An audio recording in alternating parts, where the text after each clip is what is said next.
اسی طرح سے ایک بات ہم نے خوب سنی ہے، اور ہم کہتے ہیں کہ بھائی الو جس جگہ بیٹھ جاتا ہے وہ جگہ ویران ہو جاتی ہے، وہ جگہ اجاڑ ہو جاتی ہے۔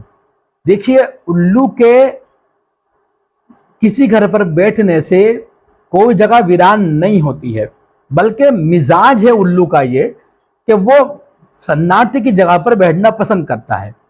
تو الو بیٹھا بعد میں ہے، وہ جگہ ویران پہلے ہوئی ہے۔ کوئی بھی جانور اپنا آپ کو پکڑوانا نہیں چاہتا ہے، تو الو کا مزاج یہ ہے کہ وہ رات میں اڑتا ہے، رات میں بیٹھتا ہے، سکون اور سناٹے کی جگہ پسند کرتا ہے۔ ایسا بالکل نہیں ہے کہ الو کو بدنام کیا جاتا ہے اور یہ کہا جاتا ہے کہ بھائی الو بیٹھ رہا ہے اس لیے یہ جگہ ویران ہو جائے گی، برباد ہو جائے گی، الو کو بیٹھنے مت دو۔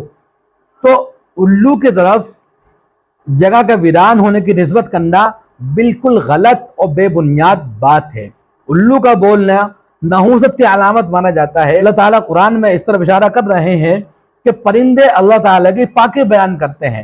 اگر الو بول رہا ہے وہ اللہ کی پاکی بیان کر رہا ہے، اور ہم اس کی نسبت کر رہے ہیں اس بات کی طرف کہ بھائی اس کی وجہ سے، اس کے بولنے کی وجہ سے یہ گھر ویران ہو جائے گا، یہاں پر ویرانی آ جائے گی، یہ گھر اجاڑ ہو جائے گا۔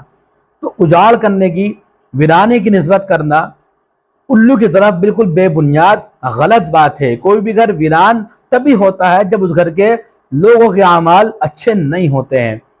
تو اعمال ہمارے خراب ہوئے ہیں، ویرانی ہمارے اعمالوں کی خرابی کی وجہ سے آئی ہے، اور ہم اس کی نسبت الو کی طرف کر رہے ہیں۔ تو ایسا کہہ دینا بالکل غلط اور بے بنیاد بات ہے، اس کا اسلام سے کوئی تعلق نہیں ہے۔ یہ کمزور عقیدے اور کچے عقیدے کی بات ہے۔ ان تمام باتوں سے بچنا ہماری ذمہ داری ہے۔ اللہ سے دعا ہے اللہ تعالی ہمیں عمل کی توفیق عطا فرمائے۔